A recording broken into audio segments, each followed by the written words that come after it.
Good morning, Lawrence here, just off to the post office to collect my mail. It's a 20-mile round trip to the post office here in Alaska.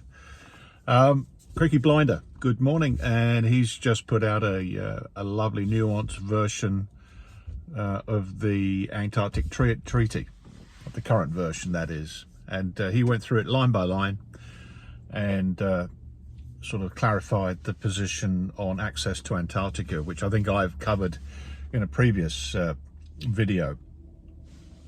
You can get there by yourself if you want to. There are rules as far as certain areas which are limited access as far as protecting the wildlife and the infrastructure. You have to be a bit careful to make sure that you've got coverage and support to get you in and out, that you're adequately not carrying anything nasty into Antarctica that can alter the biosphere. I think that's important for Antarctica. I like the way there's a certain group of travel specialists that do tours, and they've combined their efforts to ensure that the standards required to maintain Antarctica in its pristine or near pristine condition are there, and it seems to be developing really well. Certainly vast improvements in disposable waste in and out of the Antarctic have improved, and also protection of the wildlife. As far as the access into and other people's bases based on the Antarctic Treaty, I've got experiences of this going back for nearly 50 years now through my trips down there. I lived in Antarctica for quite a few years, and we were visited and inspected by many countries who partake in the Antarctic Treaty unannounced.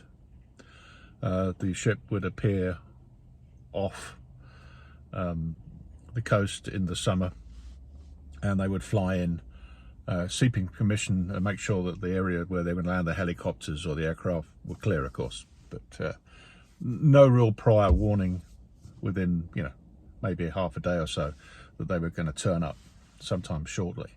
And they would land, and they would get greeted by our base commander and taken around and shown the base facilities to prove that we weren't harboring anything military as far as offensive weapons or defensive weapons. I mean, we did have guns, rifles in those days. We shot seal in those days for food,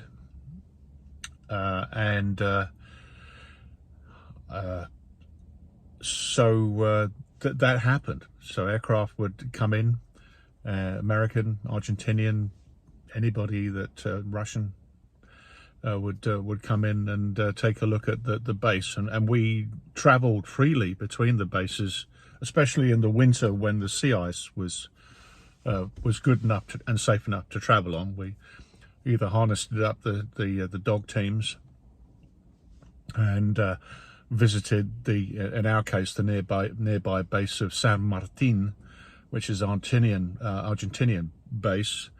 It's it's a couple of days drive away with the dogs through various refuge huts or camping in our pyramid tents, and we would be warmly greeted by them. And they were fundamentally manned by the military, but it wasn't a military base. They were doing scientific research. The guys were just great. It was all male in those days, and vice versa. They came and visited us on their skidoos and snowmobiles a few times when I was there. We've had people stay at other foreign bases either on purpose or got not marooned but had to stay there an extra winter. That happened to some British guys who stayed at Belgrano base up on the northern end of the peninsula. So the visitation and the inspection of bases happens all the time. Quite amusing. One time, a helicopter, I think it was an American naval helicopter, came in, and they had a problem with, I think it was some part of the aircraft's engine, And I remember quite amusingly a guy, one of the engineers, I guess, getting on the back of the aeroplane and getting a very large, the helicopter, getting a very large hammer and knocking 7 bells out of something on the helicopter. Anyway, they got it going again. So I'm not too sure exactly what was going on. So all the things that Creaky said are validated. I've seen nothing that variance of that at all. You come and go as you please.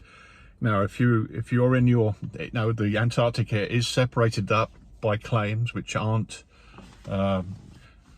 acted upon, I suppose. I mean, Chile, Argentina, and the United Kingdom claim slices of the Antarctic which fairly overlap, which is obviously going to be interesting as the years progress and the Antarctic Treaty sunsets. I really hope that they manage to sort of keep it in its present form, that territorial claims aren't really reckoned. I mean, they're there, but people don't act upon them. Certainly, some of the countries that do claim them are ferocious in advertising the fact that it is their own, but they don't go beyond that. You can see a lot of advertising, certainly in some of the countries. South American countries are very ferocious in saying it's Antarctica, Argentina, or Chilean, or the British are a bit more mute on it, but we've been there a long time, as they would say. So thanks, Creaky, for doing that, and I hope that again states that you can go there.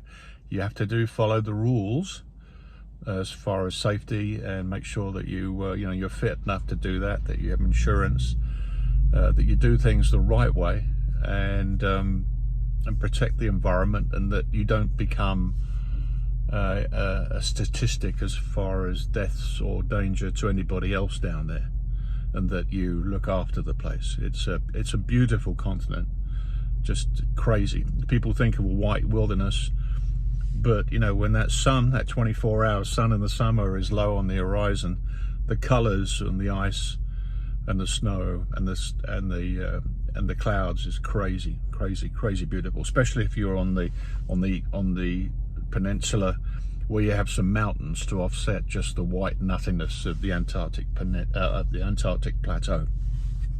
That's it. Thanks, Creaky, for doing that. All the best. Support the chap. Catch you later.